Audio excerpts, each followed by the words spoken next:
자, 정보통신관련법제 체계화 내용 두 번째 시간입니다. 이번 시간은 개인정보보호법제를 중심으로 살펴보도록 하겠습니다. 정보통신 산업의 발달은 이제 기본적으로 사람 주변에 많은 센서가 존재하고 이들 센서로부터 사람이나 사물, 환경 등에 대한 무수히 많은 데이터를 수집을 하게 됩니다. 잘 아시는 바와 같이 이렇게 수집된 데이터는 이제 소위 말하는 빅데이터가 생성되고 이들 빅데이터가 이제 인공지능에 의해서 분석 처리돼서 일정한 의사결정이 이루어지고 있고 그런 인공지능에 의한 의사결정으로 인해서 사람에게는 일정한 작용 또는 효과가 발생을 하고 있습니다. 이러한 일정한 작용 또는 효과의 내용은 사람에 대한 정보 제공일 수도 있고 사람에게 또 광고가 제공될 수도 있고 사람이 원하는 물품이나 서비스가 제공될 수도 있습니다. 정보가 이제 궁극적으로 사람이 의도한 것이었거나 또는 사람이 원하는 방향과 일치하는 것인 경우에는 법적 규제의 필요성은 없다고 할 수가 있겠습니다. 그러나 그러한 작용이나 효과가 사람이 원하지 않는 것이었거나 사람의 의도와 다른 방향으로 발생하게 하거나 더 나아가서 사람에게 부정적인 효과를 미치게 된다면 그러한 정보 처리는 규제가 필요하다고 할 수가 있겠습니다. 또 이제 개인정보에 대해서 무제한적인 수집이나 처리를 허용하는 것은 바람직하지 않고 일정한 기준을 설정해서 합법적이고 투명하게 개인정보를 처리하도록 법적인 체계를 구축할 필요가 있다고 할 수가 있겠습니다. 따라서 이제 개인 정보 보호 법제와 관련돼서 현행 규율 체계는 개인정보에 관한 일반법적 역할을 하는 개인정보 보호법이 있고 그 밖에 이제 정보통신망에서의 개인정보 보호를 위한 정보통신망 이용 촉진 및 정보 보호 등에 관한 법률, 신용정보를 규율하는 신용정보의 이용 및 보호에 관한 법률 등이 있습니다.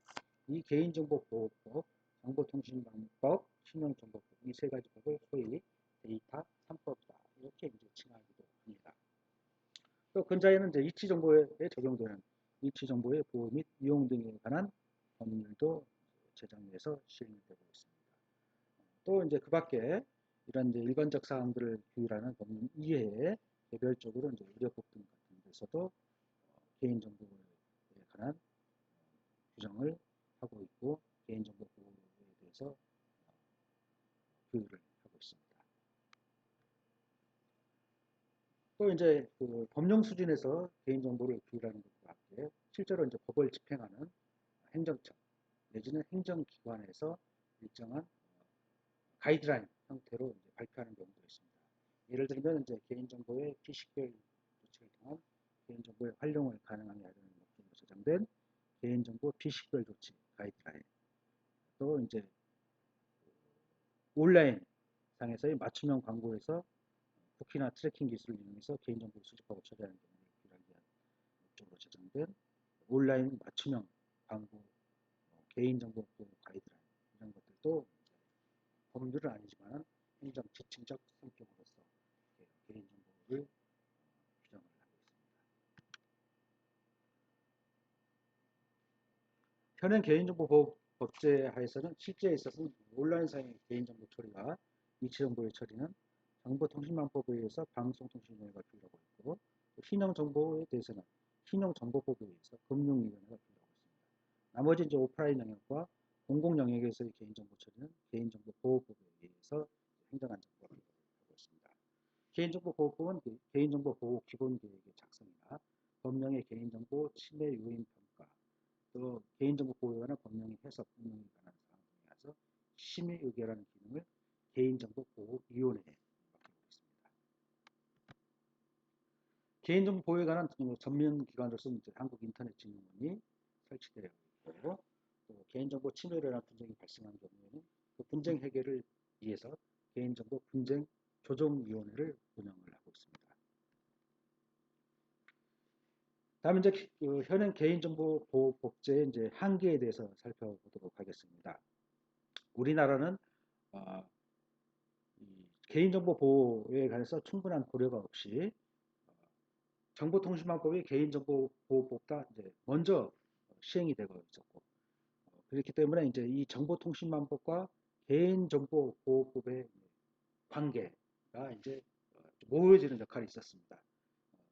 따라서 이제 그 법률사유 관계에서는 정보통신망법이 개인정보보호법의 소위 말하는 특별법적 지위를 가지게 됨으로써 이 정보통신망법과 개인정보보호법 사이에 법 정합성이 충분히 고려되지 못한 결과를 초래를 하게 됐습니다. 최근에 이제 비식별 가이드라인과 같이 개인정보 관련 부처가 협업하는 경우도 있지만은 아직 법률 단계에서의 중복이나 구조화가 완전하게 해결되었는지에 대해서는 이제 의문이 있습니다. 또 개인정보보호법제에서 보호받는 국민의 입장에서도 특별법적 규정의 필요성이 없다고 한다면은 가급적 그러한 규정들을 일원화하는 것이 국민의 권리 실현의 측면에서도 더 효과적이다라는 견해가 유력하게 등장을 했습니다. 또 현행 이제 개인정보보호법제는 그 적용 대상을 공통적으로 이제 식별 가능성을 기준으로 판단을 하고 있습니다. 또 이제 식별 가능성이 없는 정보라고 하더라도 다른 정보와 쉽게 결합해서 특정인을 알아볼 수 있는 때에도 개인정보로 인정하고 있습니다. 또 다른 판단 요지로서 결합의 용이성도 이제 설정을 하고 있습니다. 이 식별 가능성과 결합의 용이성은 소위 말하는 이제 불확정 개념으로서 식별 가능한지 여부나 결합이 용이한지 여부는 개별적인 사안마다 이제 다르게 판단할 여지가 이제 크다고 할 수가 있겠습니다. 특히 이제 문제가 되는 것은 수범자의 입장에서 어느 정도의 결합 가능성과 어느 정도의 식별 가능성이 있으면 개인정보에 해당할 것인지에 대해서 이제 명확한 기준이 이제 제공되지 않는다는 점입니다. 특히 이제 물리적 해석에 기초하고 기술적 가능성의 중점을 더 판단하게 되면은 개인정보의 범위는 사실상 무제한으로 확장되는 이제 결과를 이제 초래하는 그런 문제가 있습니다. 소위 말하는 그 우리 그 법원은 2011년에 그 이른바 그 증권통 웹사건 판결에서 쉽게 다른 정보를 구한다는 의미이기보다는 구하기 쉬운지 어려운지와는 상관없이 해당 정보와 다른 정보가 특별한 어려움이 없이 쉽게 결합하여 특정 개인을 알아볼 수 있게 되는 것을 말한다라고 해석을 하면서 이러한 해석에 기하여 휴대폰에 부여되는 기기 보유 번호인 유심 카드의 일련 번호 같은 경우는 비록 증권통 운영자가 이동통신사의 고객 관련 DB에 접근하는 것이 현실적으로 거의 불가능하다고 하더라도 그러한 이동통신사의 고객 관련 DB 안에서 유심 정보와 신원 확인 정보가 결합되어 관리되고 있다는 점을 고려할 때 개인정보에 해당한다라고 이렇게 판결하고 있습니다. 이 판결에 관해서 결합의 용이성을 굉장히 넓게 해석함으로 인해서 소위 말하는 해석이 무리하게 확장됐다. 또 무리하게 적용됐다라는 비판을 받기도 했습니다. 또 이제 해석상 논란과 함께 또 다른 이제 문제를 야기했던 것이 바로 이제 비식별 가이드라인입니다. 이 비식별 가이드라인은 개인정보를 적정하게 비식별 교차로 활용하려는 사업자가 준수해야 될 기준을 설정하면서 구체적인 비식별 교차 단계를 4단계로 나눠서 각 단계별로 조치사항과 유의사항을 상세히 안내를 했습니다. 그러나 이제 정부는 이 비식별 가이드라인 발간 자료를 통해서 산업계의 빅데이터 활용이 활성화될 것으로 보이며 빅데이터 이용에 따른 개인정보 침해 우려도 부식될 것으로 기대했다라고 이렇게 발표를 합니다. 이것은 확실히 정부 입장에서는 개인정보의 보호와 활용의 조화를 위한 하나의 노력의 일환이었다라고 이제 평가할 수가 있습니다. 그러나 이러한 정부의 선한 취지에도 불구하고 비식별 가이드라인이 제정된 이후에 오히려 개인정보의 개념 정의나 범위에 더욱 혼란을 가져왔다는 비판을 받아왔습니다. 즉 비식별 가이드라인에 의해서 비식별화 처리를 한 개인정보는 개인정보가 아닌 것으로 추정한다는 것입니다. 문제는 이 비식별화 처리를 해도 다른 개인정보 데이터베이스와의 결합을 통해서 재식별될 위험이 존재한다는 것입니다. 결국 개인정보의 보호를 주장하는 쪽이든 개인정보의 활용을 주장하는 쪽이든 현행 비식별 가이드라인은 법적인 명확성을 주지 못하고 있다는 비판이 가해지고 있습니다. 현행 개인정보보호법제를 살펴보면 모두가 개인정보를 수집하는 첫 단계에서의 고지와 동의를 요구하고 있고, 형식적으로는 개인정보의 원칙적인 처리 금지, 또 예외적인 허용 형태로 이제 규정되고 있고, 이 예외적인 처리 허용 사유에서 동의를 얻거나 법령에 근거가 있는 등을 이제 규정을 하고 있습니다. 그러나 실질적으로는 개인정보보호법제나 다른 개별법상의 구체적인 법적 처리 근거가 없는 이상 일반적으로는 고지의 동의가 중요한 법적 근거가 되고 있습니다. 최근 이제 4차 산업혁명 시대로 이제 진전할수록 사람은 인공지능이나 사물 인터넷에 크게 의존하고 있고, 이런 혁신적인 신기술의 편익을 누리기 위해서는 동의를 거부하기가 사실상 점점 어려운 시대에 진입을 했습니다. 또한 다양한 정보를 수시로 얻고 지능형 네트워크 내에서 인공지능을 통해서 다양한 정보가 결합 분석되고 제공되고 있기 때문에 동의를 기반으로 개인정보 처리가 이루어지더라도 실제 자신이 무엇에 대해서 동의를 주었고 어느 범위까지 동의를 주었는지를 일일이 확인하기 어려운 것도 사실입니다. 이런 상황에서 이제 고지의 동의만을 하면 법적 책임에서 면할 수 있는 구조가 개인의 정보 보호라는 측면에서 바람직하지 않다라는 지적이 있습니다. 반면 동의 기반의 형식적 규제를 강조하게 되면 오히려 법을 지키지 않거나 아니면 이제 법을 준수하지 못함으로 인해서 사업 자체를 이제 포기하게 만들 수 있다는 지적도 있습니다. 최근에 이제 사물 인터넷이나 인공지능으로 촘촘히 연결되어 데이터를 주고받는 환경은 이제 국경 간의 장벽이 사라지게 만들었고, 더 큰 빅데이터를 향해서 개인정보가 직접 처리되는 환경으로 변화되고 있습니다. 이러한 시대의 개인정보의 국가 간 이동을 무조건 금지하거나 사실상 국내의 형식적 규제를 따르기 어려운 외국 사업자를 무한정 국내 규제의 이제 사각지대에 놓아두는 것이 바람직하지 않다라는 의견도 이제 제기되고 있습니다. 현행 개인정보보호법은 개인정보 처리자가 개인정보를 국외의 제3자에게 제공할 때에는 국내 개인정보 제공 동의 시 고지하는 사항을 정보 주체에게 알리고 동의를 받아야 하며, 이 개인정보보호법을 위반한 내용으로 개인정보의 국외 이전에 관한 계약을 체결해서는 아니 된다고 규정하고 있는 것 이외에 국외 이전에 대해서 별다른 규정을 두고 있지 않는 것도 현행 개인정보보호법제의 한계로 지목이 되고 있습니다. 이러한 이제 규정들에서 보면은 이제 정보 제공 시에만 별도의 동의가 요구되고 있고, 그 이외의 처리 유형의 경우는 국내법과 동일한 규제를 받게 되고, 또한 정부는 개인정보 국외 이전으로 인해서 정보 주체의 권리가 침해되지 않도록 관련 시책을 마련할 필요가 있습니다. 반면 이제 정보통신망법은 정보통신 서비스 제공자 등이 이용자의 개인정보에 관하여 정보통신망법을 위반하는 사항을 내용하는 국제계약의 체결은 금지하고 있습니다.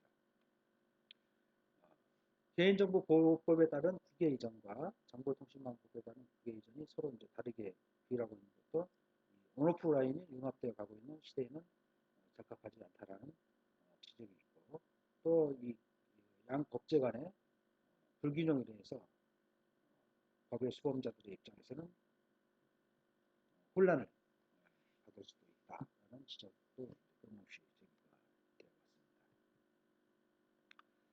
다음에 이제 최근 개인정보보호법제 이제 개정 및 동향에 대해서 간략하게 살펴보겠습니다. 앞에서 이제 개인정보보호법, 신형정보법, 이 정보통신법을 데이터 3법이라고 했습니다. 이 데이터 3법이 최근에 개정이 되고 금년 정확하게 이제 기억이 안 나지만 지금 한 8월 초순부터 이제 시행되고 있는 것으로 알고 있습니다. 특히 최근에는 이제 정보 주체의 동의 없이 과학적 연구, 통계 작성, 공익적 기록 보존 등을 목적으로 가명 정보를 이용할 수 있는 근거를 마련했고, 또 개인정보 처리자의 책임성 강화 등 개인정보를 안전하게 보호하기 위한 제도적 장치를 이제 마련을 했습니다. 여기서는 이제 개인정보의 오용, 남용 및 유출 등을 감독할 기구는 개인정보위원회 이제 하고, 또 관련 법률의 유사 정보 규정은 개인정보보호법으로 이제 이론함으로써 개인정보의 보호와 관련 산업의 발전이 조화롭게 이루어질 수 있도록 개인정보 보호 관련 법령을 정비했다는 데 큰 의미를 둘 수가 있겠습니다. 앞에서 설명드린 개인정보보호법제의 한계를 데이터 3법을 통해서 상당 부분 극복하려는 취지를 담았다. 이렇게 우리가 이해를 하면 되겠습니다. 특히 이제 이러한 최근에 데이터 3법의 개정을 통해서 개인정보의 일부를 삭제하거나 또 일부 또는 전부를 대체하는 등의 방법으로 추가 정보 없이는 특정 개인을 알아볼 수 없도록 처리하는 소위 가명 정보가 추가됐습니다. 이에 따라서 이제 활용 가능한 정보의 데이터가 굉장히 이제 넓어졌다는 특색을 가지고 있습니다. 즉 이제 실명 정보를 이제 가명 정보로 전환하면은 정보 주체의 동의 없이도 제3자에게 제공 활용이 가능해져 대량의 데이터를 분석하고 또 활용을 할 수가 있고, 또 이에 따라서 이제 응용 산업이 크게 성장할 수 있는 발판을 마련했다는 데에 이제 그 의미를 둘 수가 있겠습니다. 최근에 이제 개정 개인정보보호법에 따른 동향을 보면은 개정 개인정보보호법에 따라서 서로 다른 개인정보 처리자 간의 이제 가명정보 결합을 수행할 결합 전문기관이 지정이 추진되고 있습니다. 또 이제 개인정보보호위원회 관계중앙행정기관의 장이 이러한 결합 전문기관을 지정할 수 있도록 하고 있고, 이 결합 전문기관으로 지정된 기관은 개인정보 처리자 간의 가명정보 결합을 수행할 수 있도록 이렇게 하고 있습니다. 즉 결합 전문기관의 지정을 지금 현재 정부 부처에서 추진하고 있는 것으로 파악이 됩니다. 자, 이제 마지막으로 결론입니다. 제가 이제 빠르게 다뤄야 될 내용이 많기 때문에 핵심적인 내용을 중심으로 여러분께 설명을 드렸습니다. 여러분들은 이제 오늘 시간 배운 것을 토대로 해서 개인정보보호법의 의미와 정보통신국제에서의 개인정보 보호의 방향, 그 목적이 어떤 것이었는가 대강의 윤곽을 잡아봤다라는 생각을 합니다. 두 번째는 이제 개정한 개인정보보호법에 따르면 다른 정보와 결합하지 않으면 개인을 식별할 수 없는 소위 가명 정보는 과학적 연구, 통계 작성, 공익적 기록 보존 등의 목적으로는 정보 주체의 동의 없이 활용할 수 있도록 하고 있습니다. 그런데 여기서 이 과학적 연구라는 것이 여기에는 이 과학적 연구에는 기업의 새로운 기술, 제품 개발도 포함할 수 있는 것인가? 여기에 과학적 연구에 여기에 대해서 이제 한번 여전히 이제 해석상 논란의 영역으로 남아 있습니다. 아마 여기와 관련해서 개인정보보호법의 이 규정이 해석상 이제 다툼 내지는 논란의 영역들이 이제 일부 있는 것으로 이제 알려지고 있습니다. 이와 관련해서는 이제 행정기관에서 개인정보보호법 해설서를 발간하는 것으로 제가 그렇게 이제 듣고 있습니다. 발간됐는지는 잘 모르겠습니다. 한번 파악해 보도록 하겠습니다. 자, 5주차, 6차 강의를 이제 빠른 속도로 진행을 했습니다. 다음 주 시간, 1시간 자율주행차 관련 법제를 살펴보고, 그 다음 주에는 중간고사를 보도록 하겠습니다. 중간고사는 어떤 형식으로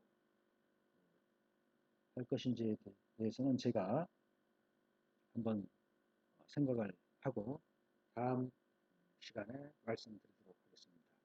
자, 여러분 수고 많이 하셨습니다. 다음 주에 뵙겠습니다.